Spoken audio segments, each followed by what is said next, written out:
used you as the de facto five in one of the lineups in the fourth quarter, I guess. For you, what is that like when you're not used to playing that position? Yeah, I mean, it's different. I'm used to scrapping and running around and chasing and fighting through screens, and to be honest, I'm bored. Playing and on a five, just don't do enough for me. But I think being mindful of my ability to clog the middle and kind of help and cut off passing lanes and driving lanes and kind of battle with the bigs. Is what Nick sees in that style. But again, I enjoy chasing the little guys and matching up against wing defender or wing offensive players. Paul George, man, such an interesting character. I mean, he's just really chill and like lackadaisical and everything on the court, off the court. I mean, it's just kind of funny to watch. He says, "I'm bored" in the press conference. People are running with it, and you just can't say that. I mean, you got to think to yourself, how are the fans gonna respond when I say I'm bored?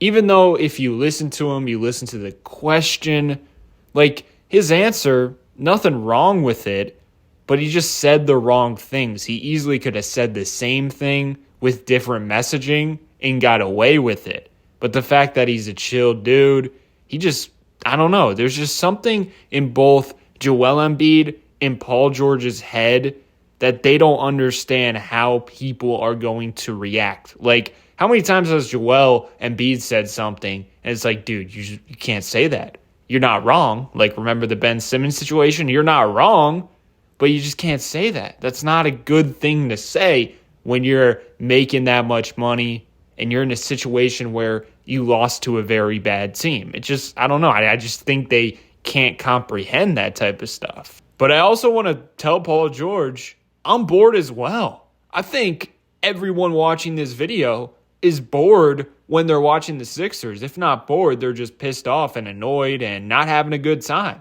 I think one of the most annoying things recently, Paul George started out the game like, where was he? He got into foul trouble. He forced a shot where he thought he got fouled, but he really didn't get fouled. And then he picks up a foul, which was his third foul, so he has to go out of the game. So basically, he doesn't even play in that first half. He doesn't have an impact. And then second half, he comes out and looks really good. I thought he was aggressive. I thought he played a very good second half. But it's like, yo, where was that in the first half? And then you go back to the game before, it was the same thing, but with Tyrese Maxey. Remember Kelly Oubre yelled at the crowd, yelled at the team after an and one? After Kelly Oubre did that, Maxey turned on his aggressiveness, just looked like a different player, and it resulted in the Sixers closing out that game. But it's like, why are we not starting the game with this type of aggressiveness, this type of focus, this type of energy? Even Joel Embiid, remember the Golden State Warriors game? He doesn't show up in the first half in terms of energy, and then all of a sudden in the second half, he's really good. There's just like no sense of urgency. The only player I'm consistently see come out with urgency is Kelly Oubre.